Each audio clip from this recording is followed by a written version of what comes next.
तो अगर हम बात करें एक्सप्रेशंस की, तो हमारे ना कुछ हम सभी के एक्सप्रेशंस होते हैं। कभी हम रोते हैं, कभी हम बहुत हंसते हैं, कभी हम बहुत खुश रहते हैं, तो हमारे भी एक्सप्रेशंस होते हैं, राइट। वैसे ही पाइथन के भी ना खुद के कुछ एक्सप्रेशंस होते हैं। तो चलो उसको आज हम समझते हैं कि पाइथन के क्या एक्सप्रेशंस हैं।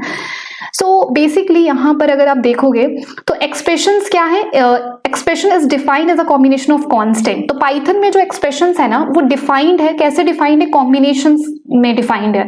मतलब पाइथन के जो एक्सप्रेशंस है ना वो कॉम्बिनेशन है। किस किस का कॉम्बिनेशन है, तो आप बोलोगे कांस्टेंट का कॉम्बिनेशन। अब कांस्टेंट क्या होता है, पहली बात, कांस्टेंट का मतलब होता है कोई भी फिक्स्ड वैल्यू। जैसे मान लो मैंने एक स्ट्रिंग लिख दिया हेलो, तो अब ये एक फिक्स्ड स्ट्रिंग हो गया। मैंने लिख दिया 1 2 3, तो ये एक इंटीजर हो गया जो कि फिक्स्ड है। तो कोई भी चीज जो फिक्स्ड है वो कांस्टेंट है, ठीक है। वेरिएबल हो गया, वेरिएबल आप जानते हो ना जिसमें हम डेटा को स्टोर कराते हैं, है ना, पढ़ चुके हैं। ऑपरेटर्स, ठीक है, ऑपरेटर्स, टाइप्स ऑफ ऑपरेटर्स आपने देखे already, relational operator, assignment operator, ठीक है, greater than, less than, assign करना, equals to, plus, minus, arithmetic operators, ठीक है। सो ये सारे जो ऑपरेटर्स हुए, ठीक है। तो एक्सप्रेशन कॉम्बिनेशन होता है कांस्टेंट का, वेरिएबल का और ऑपरेटर्स का।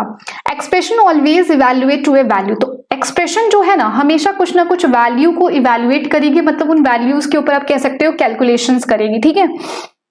A value or a stand-alone variable is also considered as an expression। तो क्या कह रहा है कि एक वैल्यू हो या फिर एक वेरिएबल है, ठीक है। एक वैल्यू मतलब मान लो कि मैंने 9 लिख दिया, तो ये भी एक क्या है, एक्सप्रेशन है। अगर मान लो मैंने एक वेरिएबल लिख दिया, मतलब मान लो मैंने x लिख दिया सिर्फ, या फिर मैंने मान लो num लिख दिया, ये एक मैं वेरिएबल लिख रही हूँ, ठीक है, ये क्या है, num num, या फिर मैंने a बना दिया, तो ये भी क्या है, ये भी एक एक्सप्रेशन है, मतलब स्टैंड अलोन। देखो अब इस तरह के क्वेश्चंस तुम्हें इसीलिए समझने चाहिए। एक्सप्रेशन में क्यों पढ़ा रही हूँ, क्योंकि एग्जाम में आउटपुट बेस्ड क्वेश्चंस आपसे पूछ लेगा कि ये एक्सप्रेशन है कि नहीं है, ठीक है। ट्रू और फॉल्स मतलब आपको बताना पड़ेगा है कि नहीं है। तो नम भी एक एक्सप्रेशन के अंदर आएगा। वो सिंगल लिखा है तो क्या हुआ, अगर अकेला लिखा है तो क्या, ये भी एक्सप्रेशन में आएगा, ठीक है। इसको भी एक्सप्रेशन ही बोलेंगे। अगर मान लो मैंने 100 लिख दिया तो ये अकेला है, ठीक है, लेकिन ये भी क्या है, एक एक्सप्रेशन है। मतलब एक वैल्यू या फिर एक अकेला वेरिएबल भी क्या होता है, एक्सप्रेशन होता है।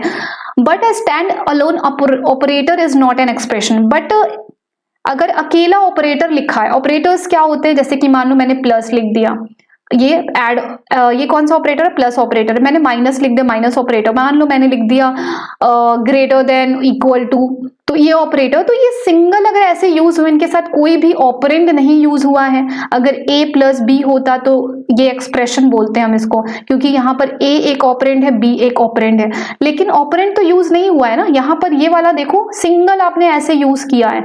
तो अगर आप स्टैंड अलोन ऑपरेटर्स यूज करोगे और उसमें कोई भी एक्सप्रेशन नहीं डालोगे, मतलब कोई भी वैल्यू नहीं यूज करोगे ऑपरेटर के साथ, जैसे प्लस लिखा, प्लस के साथ तुम कोई वैल्यू नहीं ऐड कर रहे हो कि 3 + 4 करना है, कि a प्लस बी करना है, करना क्या है, बस तुमने ऑपरेटर लिख दिया। तो अगर तुमने सिर्फ ऑपरेटर लिख दिया तो वो एक एक्सप्रेशन में काउंट नहीं होता है, ठीक है। तो स्टैंड अलोन ऑपरेटर कभी भी एक्सप्रेशन नहीं होता है।